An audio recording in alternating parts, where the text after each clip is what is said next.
और ये ध्यान रहे, घर बिना नीति के नहीं चलता। राजकाज भी बिना नीति के नहीं चलते, राजनीति से चलता है, राजनीति। अर्थ को भी संभालना हो तो अर्थ की एक नीति है, अर्थनीति। विदेशों के साथ संबंध बनाने हैं तो उसका नाम है कूटनीति। घर चलाना हो तो गृहनीति।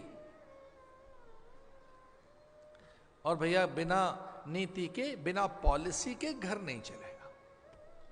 घर में कोई नीति नहीं है, नियम नहीं है, संयम नहीं है, सबके हिस्से बराबर के नहीं है, उन नीतियों को निर्धारक करने वाला, उन पर अंकुश रखने वाला अगर कोई वहां पर प्रधान पुरुष नहीं है तो घर भैया बिखर जाएगा।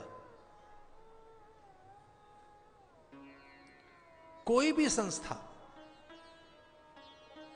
बिना नीति निर्धारण के नहीं चलेगी।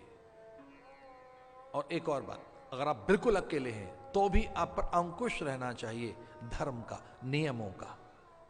ये कैसे बात मान ली कि अब साधु सर्वतंत्र स्वतंत्र, हमको तो पता ही नहीं था।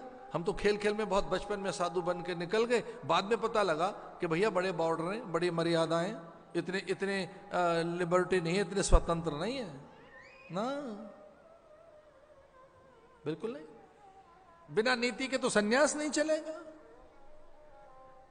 सुनीति, कब भोर में जागरण हो, दीप विसर्जन कब हो। अरे घर है या रेस्टोरेंट है, घर है या धर्मशाला है, यही नहीं पता कब दीप विसर्जन हो चाहिए, कब जगना चाहिए, कब सोना चाहिए। घर में हविष्यान्न होना चाहिए, बराबर के हिस्से होने चाहिए, मुखिया मुखसो चाहिए, खान पान में एक। घर में पहले हवन तो करो, सूर्य को अर्घ तो दो, गौ ग्रास तो निकालो, अतिथि अभ्यागत का हिस्सा तो निकालिए, पूर्वजों से वृद्धों से आशीर्वाद लो, पूर्वजों का स्मरण करो। अरे दीप दान करिए, घर में प्रसाद बनाइए, भोर में उठकर चूल्हे पर जो कुछ बन रहा है वो प्रसाद है, देवताओं को भोग लगेगा।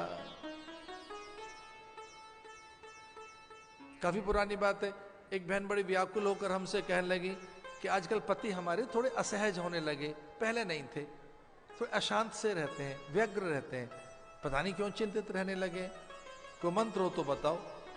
हमने कहा भाई बता देते हैं, थोड़ा लंबा समय लगेगा, उपाय करना होगा। बोले भरा हम कर लेंगे, बताइए। हमने कहा इनको प्रसाद खिलाना शुरू करो, घर में भगवान का भोग बनाना शुरू करो, बुद्धि शुद्ध हो जाएगी। पहले थाल भगवान को जाएगा, ठाकुर को भोग लगेगा, तुलसी दल रखिए, प्रभु का प्रसाद खिलाइए। संतुष्टो ये न के निचित, घर में संतुष्टि आएगी, प्रसाद से बुद्धि ठीक होगी। और विश्वास कीजिए कुछ दिनों के बाद उनके घर में आनंद छा गया। प्रसादे सर्व दुखा नाम हानि रस्योपजायते। गृहस्थियों की राम कहानी हमने सुनी है, हमारा बड़ी कमी चल रही है, तंगी चल रही है, बहुत टाइट हाथ है, आपको पता नहीं है, टाइट चल रहा है आजकल हाथ। ये सारे हमने गृहस्थियों की कहानियां सुनी है, थक गई, तंगी है, टाइट चल रहा है, क्राइसिस है, स्लंप है, रिसेशन है, पहाड़े याद कर रखे हैं इन लोगों ने।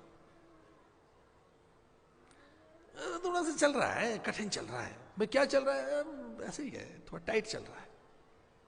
जानते हो क्या है इसका तोड़? बताएं आपको। घर के अभाव भगाने हो आपने, और घर के नहीं, मन के।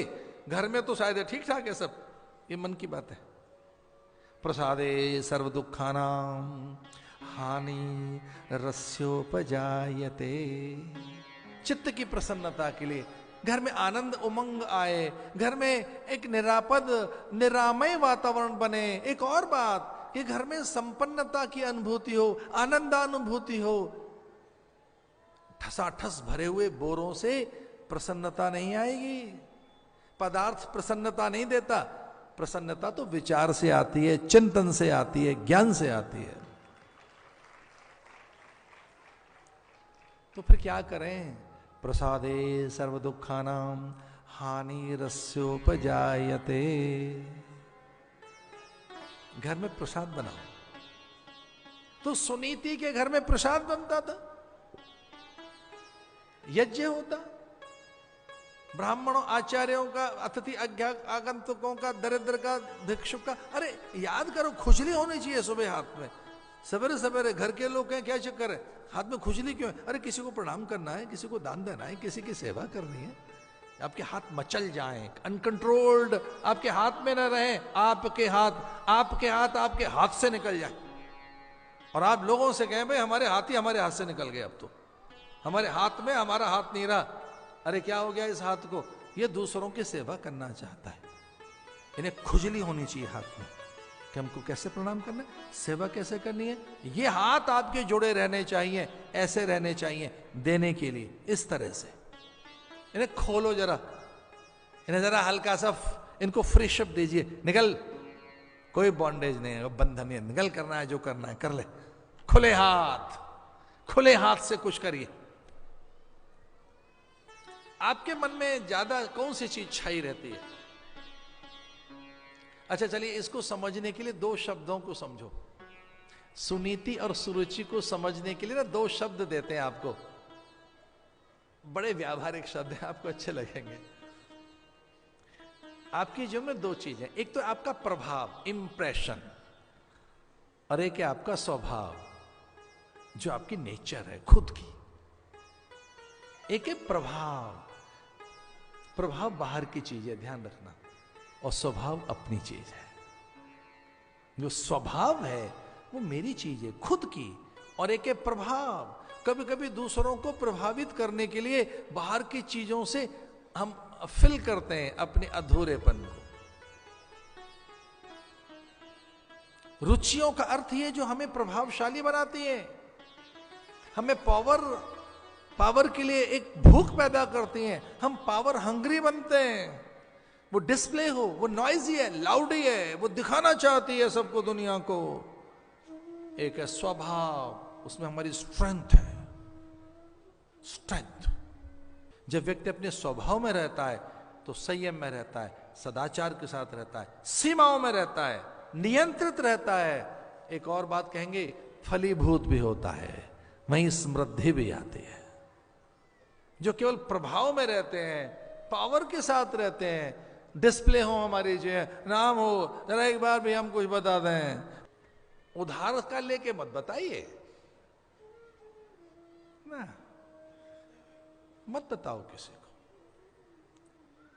जिस दिन फूल खिलता है, कोई चिट्ठी नहीं, किसी को कोई संदेश नहीं, किसी के घर में कोई आमंत्रण नहीं, फूल खिलते ही जानते हो क्या है? तितली अपने आप आएगी, भ्रमर अपने आप आएंगे, मधुकर अपने आप आएंगे, मधुमक्खी अपने पास अपने आप आएगी। एक और चीज, जैसे ही फूल खिला है, आप जैसा पुजारी फूल के पास अपने आप चला जाएगा कि भगवान को ही चढ़ाना। इसे कहेंगे स्वभाव। स्वभाव तो सुरुचि, यानी रुचि, प्रभाव, सुनीति, स्वभाव। एक सूत्र दे रहे थे आपको, लिखना हो तो लिख लेना, अन्यथा कोई जरूरत नहीं है, पर मेरे साथ बोलो, आनंद के लिए स्वभाव में रहें। बस इतनी सी बात कहनी थी। इसमें ऐड करना है तो एक और ऐड कर लो, बोलो, जीवन के आनंद के लिए स्वभाव में रहें, बाहर के प्रभाव से बचें। जो बाहर की चीजें हैं वो प्रभाव है, वो भी जरूरत है, कभी कभी वो भी अच्छा लगता है।